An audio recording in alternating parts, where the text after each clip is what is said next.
Hello friend, कैसे हैं आप सब। आई होप कि आप सब अच्छे होंगे। तो चलिए फिर आज हम बात करने वाले हैं कि आप अपने फ़ोन में बहुत ही सिंपल तरह से रिंगटोन चेंज कैसे कर सकते हैं। तो इसी वीडियो में हम आपको बताने वाले हैं। वीडियो की पूरी जानकारी के लिए वीडियो को आपको ज़रूर देखना है।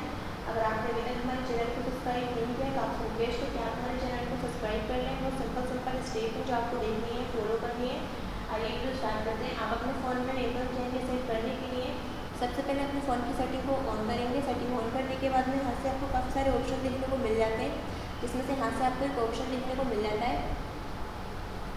साउंड का। साउंड पे क्लिक करना है। साउंड पे क्लिक करने के बाद में यहाँ से आपको एक ऑप्शन देखने को मिलता है फ़ोन रिंगटोन। इस पर क्लिक करेंगे। क्लिक करने के बाद में यहाँ से आपको काफ़ी सारी रिंगटोन देखने को मिल जाती है। जो भी आप सेट करना चाहते हैं किस तरह से सेट कर लेंगे। करने के बाद में ओके पे क्लिक कर देंगे। ओके पे क्लिक करने के बाद में यहाँ से आप अपने फ़ोन में रिंगटोन चेंज या सेट कर सकते हैं।